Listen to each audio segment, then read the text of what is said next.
علامہ صاحب، دعا کی قبولیت کے کچھ شرائط ہوتی ہیں، کیا ان بہت شرائط کے بغیر دعائیں قبول نہیں ہوتی؟ بہت اچھا.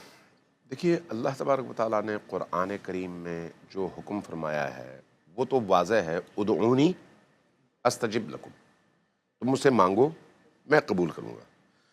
اب سوال یہ ہے کہ مانگنا کیسے ہے، مانگنے کے آداب کیا ہیں. کچھ آداب ابھی قاری صاحب نے بیان کیے، کچھ مفتی صاحب نے بیان کیے، اپنی جگہ جی سر اہم نکات ہیں. لیکن جس چیز کو سمجھنے کی ضرورت ہے وہ یہ ہے کہ جب آپ جس زبان سے دعا مانگ رہے ہیں وہ زبان اگر حرام سے آلودہ ہو، جھوٹ سے آلودہ ہو، تہمتوں سے آلودہ ہو، لقمے حرام سے آلودہ ہو، تو اس زبان سے نکلی ہوئی دعا کہاں جائے گی؟ نہیں پہنچتی اوپر.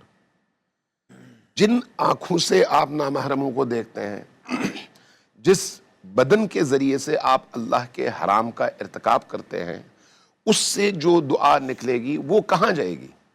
اس لیے دعاؤں کے آداب بیان کیے گئے ہیں. اب دعاؤں کے آداب میں ابھی کچھ نکات ہمارے مفتی صاحب نے بیان کیے. حضرت امیر المومنین کی دعائے خضر ہے.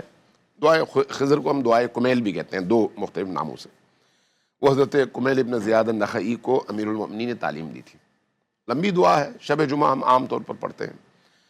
وہاں پر امیر المومنین نے جو دعا کے آداب سکھائے ہیں جی وہ کیا ہے؟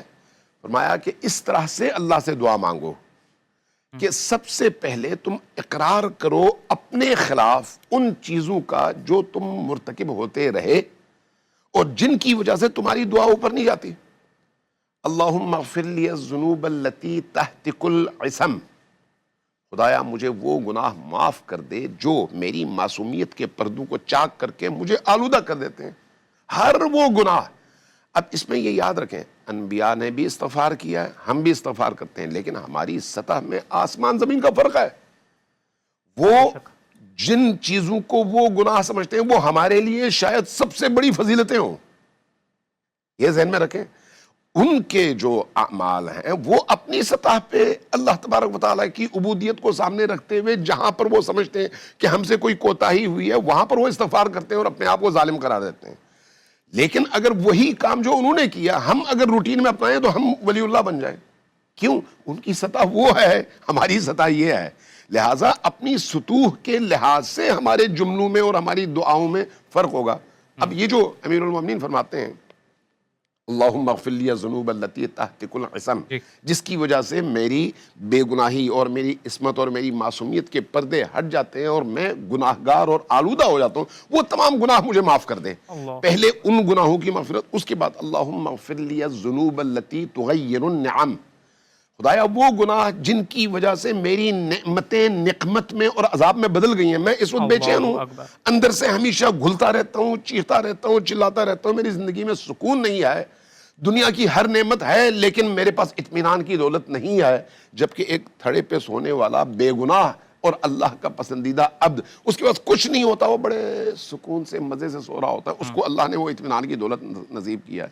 تو یہاں پر ہم یہ کہتے ہیں کہ اللہم اغفر لی الذنوب التی تغیر النعم، جو گناہ نعمتوں کو بدل دیتے ہیں ان کو معاف کر دے. اللہ اللہم اکبر. اغفر لی الذنوب التی تحبس الدعاء، بہت سارے گناہ ایسے ہیں جو انسان کی دعاؤں کو اوپر جانے سے روک دیتے ہیں، اللہ چونکہ اکبر. وہ دعا ان گناہوں کے بے شک. پردوں کی وجہ سے آگے جا ہی نہیں بے سکتے. شک. اس لیے پہلے ان گناہوں سے اپنے آپ کو پاک کر اللہ لو. اکبر. اللہم اغفر لی الذنوب التی تنزل البلا، جو گناہ انسانوں پر بلاؤں کے نزول کا سبب بنتے ہیں. اللہم اغفر لی الذنوب التی تنزل البلا تحبس الدعاء. جی اب آپ جب ان دعاؤں کو دیکھتے ہیں بے تو پھر شک. امیر المؤمنین کا ایک جملہ نظر آتا ہے جی نہج البلاغہ میں. جی. ایک شخص آیا، بیٹھا، کہا استغفر اللہ ربی واتوب توبو الیہ. الیہ. اللہ امیر اکبر. المؤمنین نے نہج البلاغہ کے اس جملے کے جی. مطابق فرمایا سکلت کا امک، تمہاری ماں تم پر روئے. اللہ اکبر. پریشان ہوا وہ شخص، اللہ کہا اکبر. یا امیر المؤمنین آپ نے یہ جملہ مجھے فرمایا؟ اللہ کہا اکبر. تمہیں معلوم ہے استغفار کس کو کہتے ہیں؟ اللہ اکبر. گناہ سے توبہ کیسے ہوتا ہے؟ استغفار لفظ نہیں ہے. پھر اس کے بعد فرمایا جاؤ پہلے تمہارے اللہ اکبر. بدن میں جتنا گوشت حرام کے خوراک کی وجہ اللہ سے اگا اکبر. ہے اس کو پگھلاؤ. ضروری ہے اس جاؤ شرائط کو پورا اپنے کرنا، جتنے ضروری بھی ہے. تم پر حقوق العباد اور حقوق اللہ الناس ہیں اکبر. ان کو ادا کرو. جاؤ تم اپنے ماں باپ کو راضی کرو، جاؤ اپنے ان گناہوں کا ازالہ کرو جس کی وجہ سے معاشرے میں تم نے ابتری اللہ پھیلائی، اکبر، فساد پھیلایا، اللہ اکبر۔ اس کے بعد اللہ کی بارگاہ میں کہو استغفر اللہ ربی واتوب الیہ، تب قبولیت ہوگی. کیا بات یہ ہے، دعا کی شرائط ہیں، بے ان شک شرائط کو ضرور پیش نظر رکھنا چاہیے. بے شک. اور دعاؤں کے حوالے سے اتنی خوبصورت گفتگو ویسے